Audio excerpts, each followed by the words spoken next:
has never been a more important time to move in a vegan direction. Whether you're ready to start, restart, or re-energize your vegan or plant-based practice, this podcast is for you. I'm Michelle Olander, life coach, vegan, ADHD matriarch, travel lover, and smoothie loather. And I know that it's the details that get in the way of your vegan journey. But I like to believe that the obstacle is always the way. So every week we meet here where I translate the tools of life coaching and Stoic philosophy. I bring you actionable tips, some laughs, interesting guests, and vegan ideas for everyone at any age. All to help you veg your best. Episode 211, A Safe Space for Non-Vegans.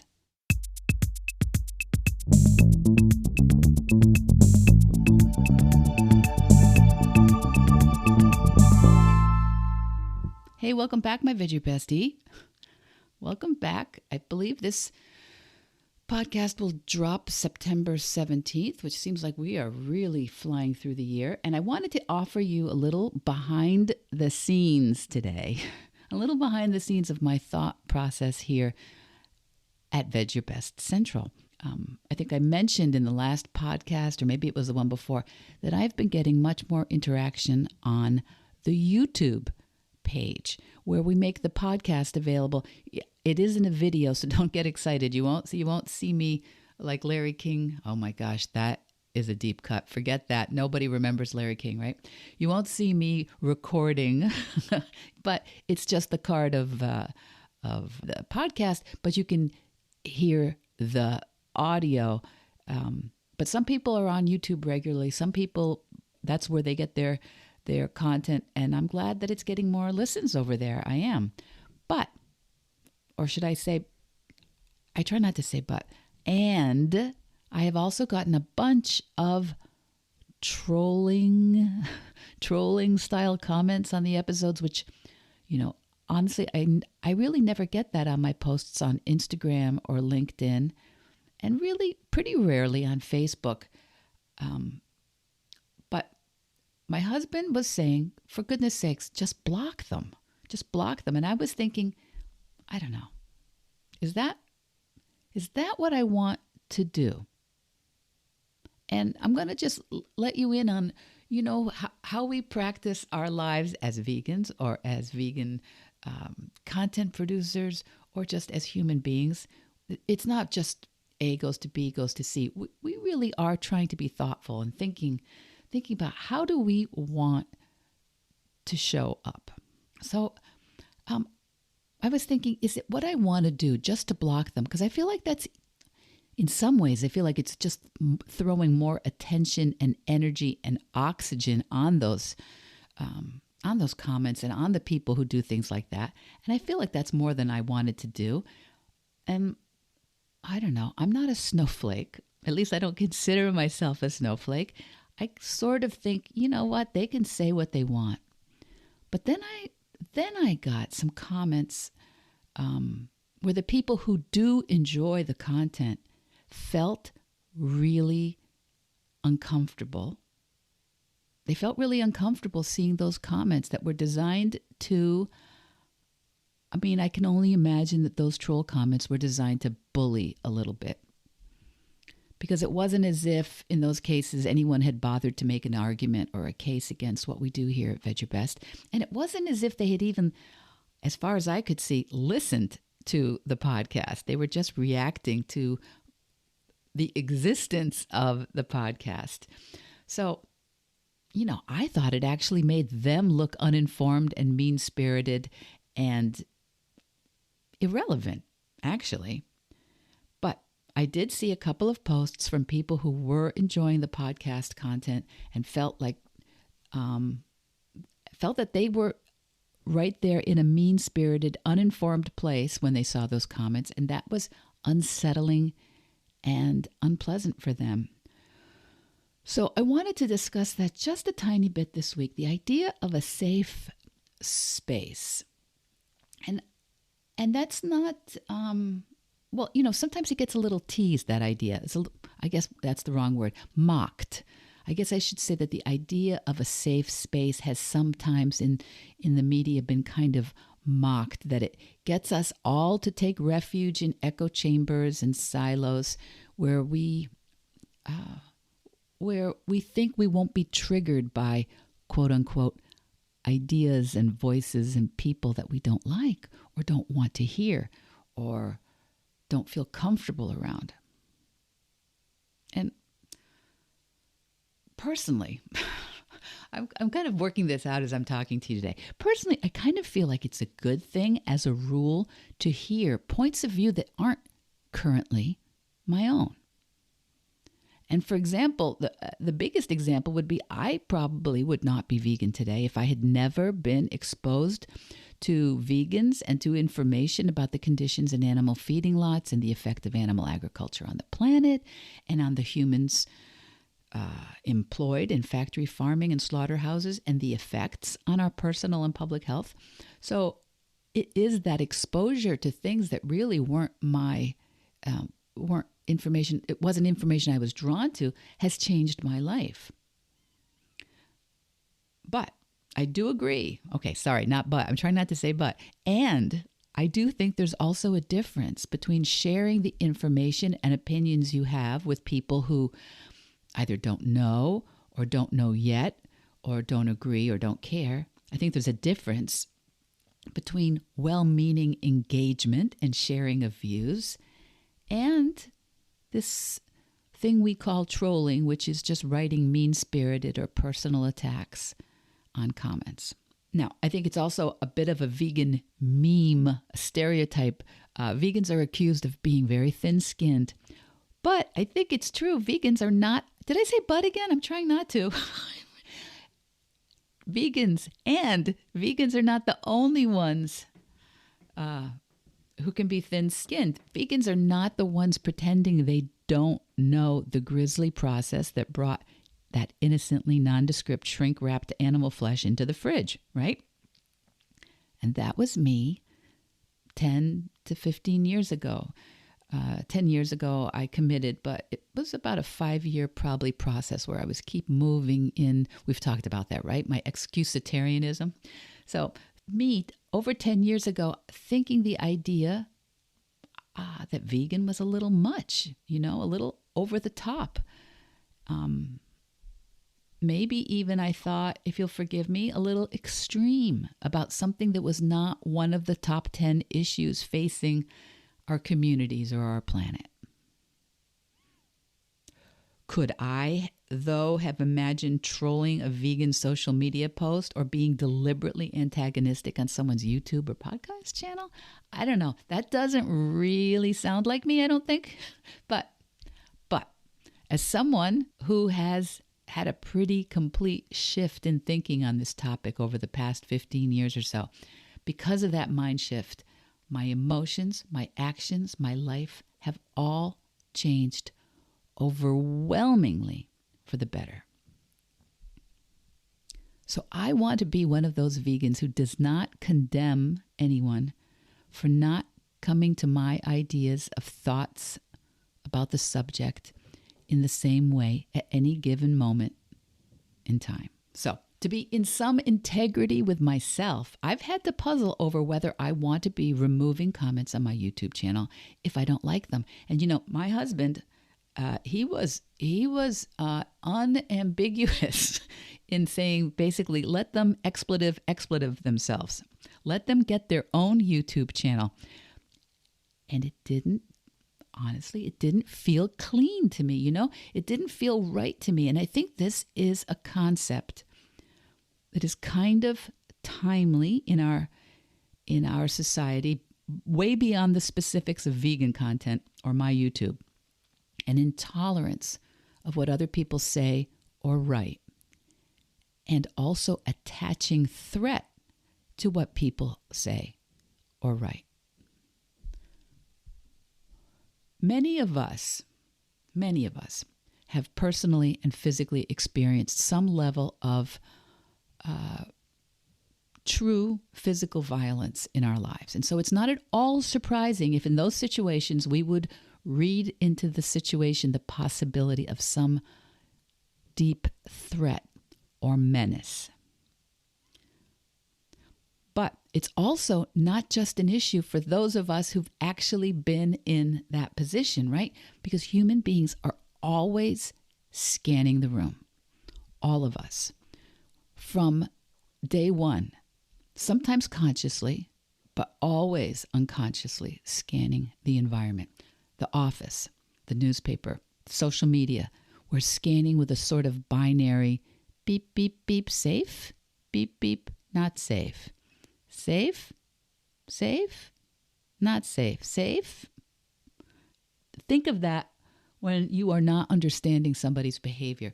It is very possible that just thinking about where's that person acting in a way that's demonstrating that they feel safe or not safe. 3 of our little grandsons headed to 3 different preschool programs this month. 3 healthy, strong, attended to little boys who I think in contrast with human history have had idyllic short lives so far. And they went to their programs, and from the photos and their parents' descriptions, you could see that there is wariness in their expressions, that scanning, that concern. Am I safe? Am I unsafe? I'm safe. Am I safe? It's an issue I think we sometimes forget as adults, that this is baked right into our human design. Am I safe? It's actually pretty useful. I'm pretty sure we can all see how in an evolutionary perspective. And then in this hyper connected 24-hour news cycle with email and text alerts, breaking news stories, violence and crises presented to us over and over and over in the social media, designed to get you to stop, designed to get you to feel outrage, designed to separate you, fine-tune you. Where are you on the scale of agreement with this group or that group? Designed to get more at your social media feed of whatever made you stop last time. Well, I'm not telling you anything you don't know, am I?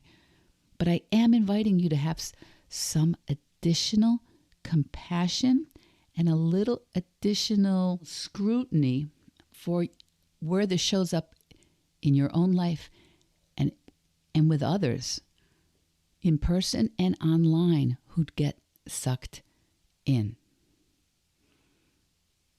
Because this is really at its core that triggering of people's deep need to look around and see, am I safe? Unsafe? No. Safe. Safe here. Not safe there.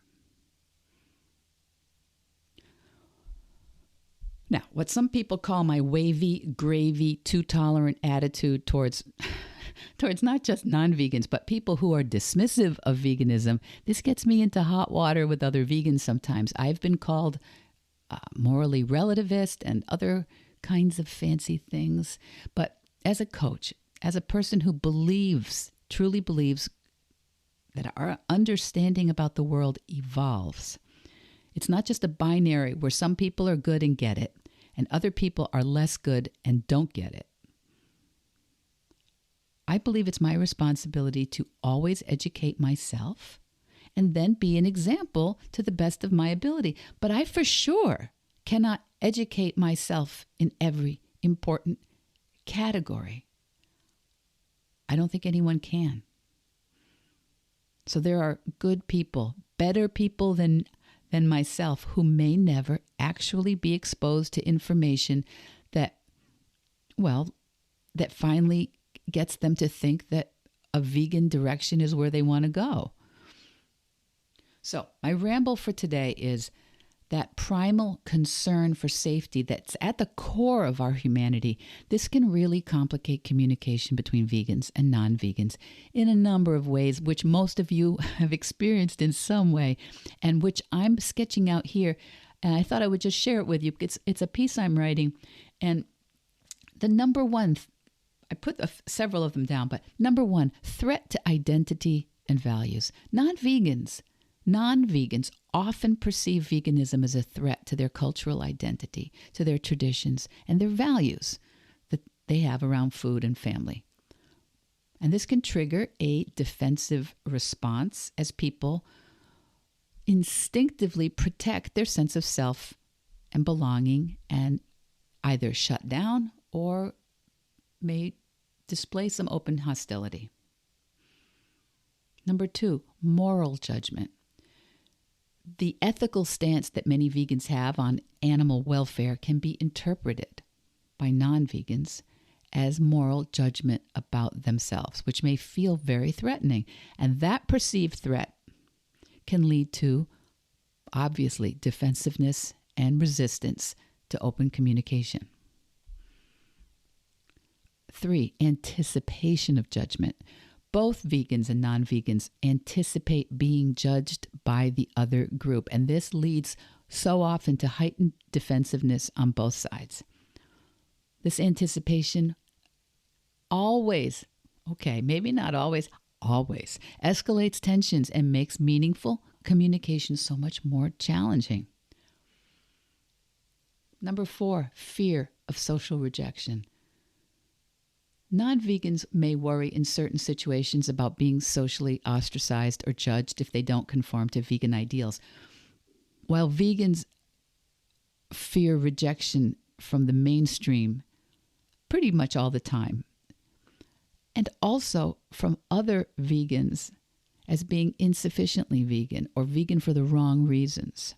And that fear of social exclusion does nothing to open up dialogue. 5, cognitive dissonance. We've talked about this so many times on the pod. Non-vegans may experience cognitive dissonance when confronted with information about animal welfare or environmental impacts of meat consumption. And this internal conflict often feels threatening and often leads to avoidance of the topic or a dismissal of a vegan perspective. Number 6, threat to lifestyle. Non-vegans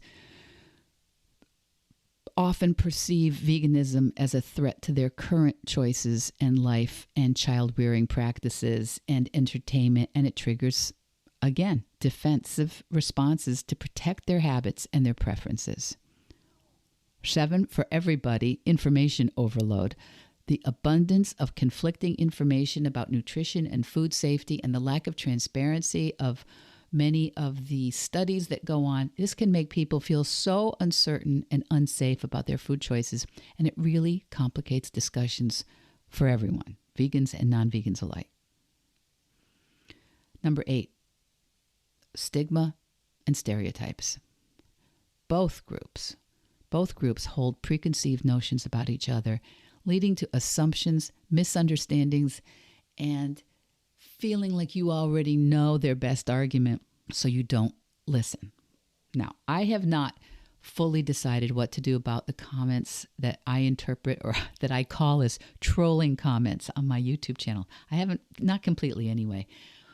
And I think it will probably be on a case-by-case basis, though that does strike me as taking up more time than I have any interest in devoting to it.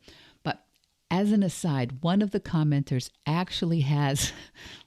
real trolling commenters actually has his own channel on YouTube about how to be a troll. You can't make that up. Anyway, I would probably just go with my gut and try to distinguish between what seem like comments just to deface the channel and others which are making some sort of an argument with some sort of reasoning, even if I don't really agree. And that's not them. That's not because of them. That's because I want to show up as someone who is dedicated to fostering interactions and communication. I want both vegans and non-vegans, and you know I often call, or at least think about non-vegans as pre-vegans. I want vegans, non-vegans, and pre-vegans, all of us, to approach conversations with respect and empathy and some openness and a willingness to understand each other's perspectives, recognizing what shared values there actually are, and finding common ground to help create a safer space. A safer space for non-vegans too. I want to reduce the defensive reactions on both sides, and I think that that's a big part of how you want to go forward, my veggie bestie, so that you can veg your best. Veg Your Best podcast production, music, and editing by Charlie Weinshank. Thanks, Charlie. Before you go, it would mean so much to me and the Veg Your Best team if you would hit subscribe, leave us a 5-star review, or share with someone you think might be interested. Something about algorithms, it helps bump us up a little in the rankings, and that's the best way to help others find the podcast and for us to find our audience. So, until next week, make it easy and veg your best.